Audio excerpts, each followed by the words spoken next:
दोस्तों नमस्कार। Electrical and more channel में मैं संदीप चौहान आपका फिर से स्वागत करता हूं। दोस्तों आज के वीडियो में हम बात करने वाले हैं एयर कंडीशनर के बारे में। जैसा कि दोस्तों गर्मी का मौसम आ गया है और काफ़ी सारे लोग एसी लगाने की सोच रहे होंगे।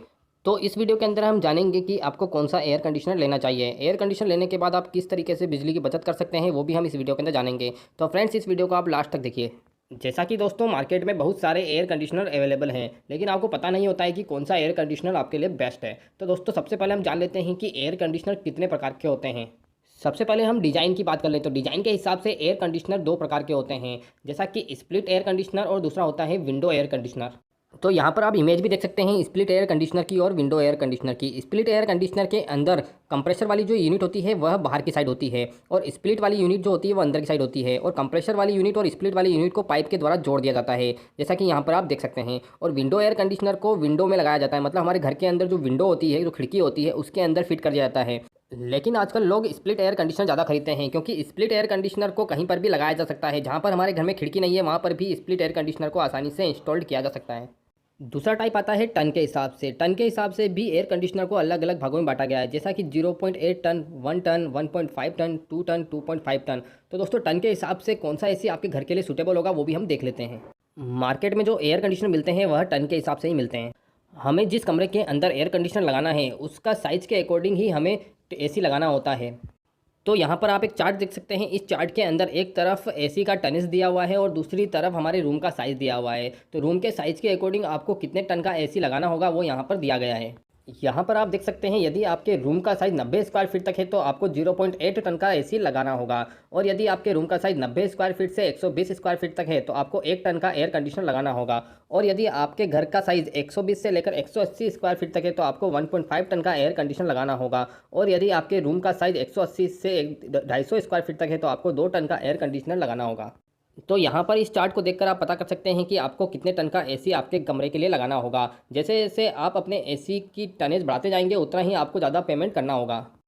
तो मैं आपको सजेस्ट करूँगा कि यदि आपके कमरे का साइज़ कम है तो आप कम रेटिंग का एसी ही आपके कमरे के लिए लगा। अब हम बात कर लेते हैं स्टार रेटिंग के बारे में कि आपको एयर कंडीशनर कितने स्टार रेटिंग का लेना चाहिए।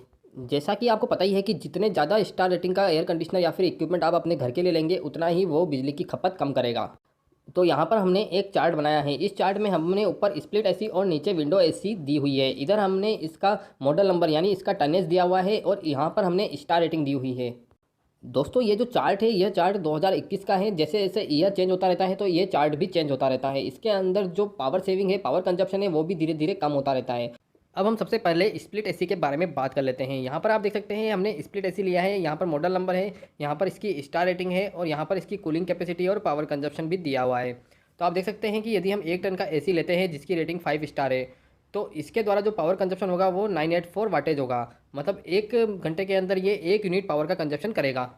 और यदि हम 1.5 टन का एसी लेते हैं और जिसकी रेटिंग 5 स्टार है तो 1.5 टन का एसी 1.4 किलोवाट आवर पर घंटे का कंजप्शन करेगा, मतलब 1 घंटे के अंदर इसके द्वारा 1.5 यूनिट कंजप्शन किया जाएगा।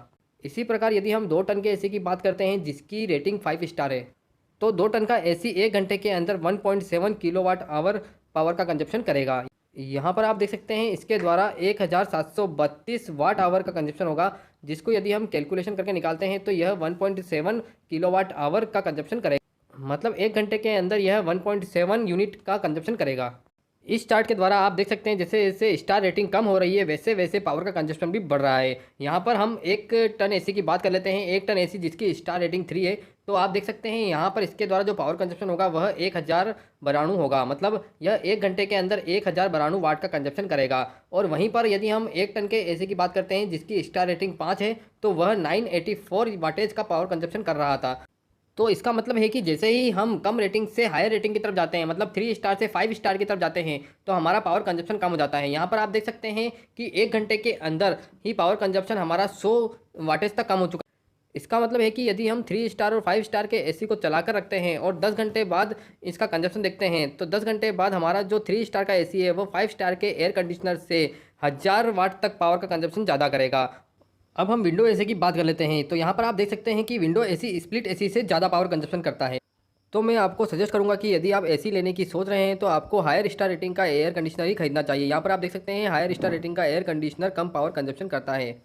इसके साथ ही यदि आप हायर स्टार रेटिंग का एयर कंडीशनर खरीदते हैं तो आपको बहुत ज़्यादा पेमेंट भी करनी होगी। यानी आप जैसे जैसे स्टार रेटिंग बढ़ाते जाएंगे आपके एयर कंडीशनर की कॉस्ट भी बढ़ती जाएगी। दोस्तों जैसे जैसे टेक्नोलॉजी बढ़ती जा रही है उसी तरीके से एसी में भी काफ़ी सारे मॉडल नए आ गए हैं। जैसा कि आजकल इन्वर्टर टाइप के एसी खूब चर्चा के अंदर हैं। तो दोस्तों इन्वर्टर टाइप के एसी क्या होते हैं, इन्वर्टर टाइप के एसी कैसे काम करते हैं, इस पर भी हम बात कर लेते हैं। जैसा कि आपने स्प्लिट एसी के बारे में सुना होगा, तो स्प्लिट एसी के अंदर एक स्प्लिट यूनिट होती है और एक कंप्रेसर यूनिट होती है। कंप्रेसर यूनिट हमारे घर के बाहर लगाई जाती है। जैसा कि मान लीजिए कि हमारे घर के अंदर पुराने टाइप का एयर कंडीशनर लगा है और उसका टेम्परेचर हमने 25 डिग्री पर सेट किया हुआ है। तो दोस्तों क्या होगा कि जैसे ही 25 डिग्री तक टेम्परेचर आएगा, मतलब हमारे कमरे का जो टेम्परेचर है वो 25 डिग्री तक आएगा, तो उस कंडीशन के अंदर कंप्रेशर बंद हो जाएगा। मतलब हमारा जो कंप्रेशर लगा होता है बाहर की साइड वो बंद हो जाएगा। और जैसे ही टेम्परेचर 25 डिग्री से बढ़ने लगेगा तो कंप्रेशर वापस से 25 डिग्री मेंटेन करने के लिए चालू हो जाएगा। तो इस प्रकार एयर कंडीशनर का जो कंप्रेशर होता है वह बंद चालू होता रहता है और दिन में कई बार बंद चालू होता रहता है। और इसी के साथ आजकल इन्वर्टर टाइप के एयर कंडीशनर आने लगे हैं। मान लीजिए कि आपके घर में इन्वर्टर टाइप का एयर कंडीशनर लगा है और आपने उसका टेम्परेचर 25 डिग्री पर सेट किया है। तो उस कंडीशन के अंदर क्या होगा कि जैसे ही आपके घर का टेम्परेचर 25 डिग्री पर आ जाएगा, तो उस कंडीशन के अंदर भी आपका जो एयर कंडीशनर का कंप्रेशर है वो बंद नहीं होगा, बल्कि एयर कंडीशनर का जो कंप्रेशर होगा वह अपनी स्पीड को कम कर लेगा। आपने देखा होगा कि एयर कंडीशनर के अंदर एक फ़ैन लगा होता है, तो फ़ैन की स्पीड कम हो जाएगी जिससे आपका जो बिजली का बिल है वो कम हो जाएगा। और फ़ैन उतनी ही स्पीड पे चलता रहेगा जब तक उसका टेम्परेचर बढ़ ना जाए। इसको हम एक उदाहरण के द्वारा समझ लेते हैं। मान लीजिए कि आप कोई गाड़ी चलाते हैं और गाड़ी को सिग्नल पे आप बंद कर देते हैं और जैसे ही सिग्नल में ग्रीन लाइट होगी आप गाड़ी को चालू करेंगे और गाड़ी को आगे बढ़ा लेंगे। फिर से कोई सिग्नल आएगा तो आप अपनी गाड़ी को बंद करेंगे और गाड़ी को बंद करके वापस चालू करेंगे। तो उस कंडीशन के अंदर क्या होता है कि हमारा जो गाड़ी का पेट्रोल है वो बहुत ज़्यादा कंजप्शन होता है। इसी कॉन्सेप्ट पर पुराने वाले एसी काम करते थे। पुराने वाले एसी के अंदर भी कंप्रेसर बंद चालू होता था जिससे बिजली का कंजप्शन बहुत ज़्यादा होता था।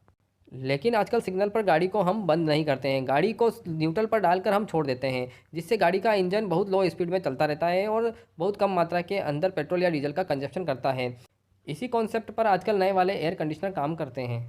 तो फ्रेंड्स इन्वर्टर टाइप के जो एसी होते हैं वो बिजली की बहुत ज़्यादा कम खपत करते हैं और बहुत ज़्यादा लाइफ होती है। तो दोस्तों मैं आपको सजेस्ट करूंगा कि यदि आप एसी लेना चाह रहे हैं तो आपको इन्वर्टर टाइप के एसी ही लेने चाहिए और उसके साथ ही आपको ये भी ध्यान रखना चाहिए कि उसके अंदर जो कोयल होती है वह कॉपर की हो। आजकल लोग क्या करते हैं कि मार्केट में पैसा बचाने के लिए एल्यूमिनियम की कोयल वाले कंप्रेसर दे देते हैं, लेकिन मैं आपको सजेस्ट करूँगा कि आप कॉपर की कोयल वाले कंप्रेसर ही लें। तो फ्रेंड्स उम्मीद है कि इस वीडियो के माध्यम से आप समझ गए होंगे कि आपको कौन सा एयर कंडीशनर लेना चाहिए और आपके घर के लिए कौन सा एयर कंडीशनर बेस्ट होगा। दोस्तों अगले वीडियो में हम जानेंगे कि आप एसी के बिजली के बिल को किस तरीके से कम कर सकते हैं। तो फ्रेंड्स इस चैनल को सब्सक्राइब कर लीजिए और इस वीडियो को लाइक कर दीजिए, शेयर कर दीजिए। थैंक यू दोस्तों, thank you so much for watching my video. Thank you.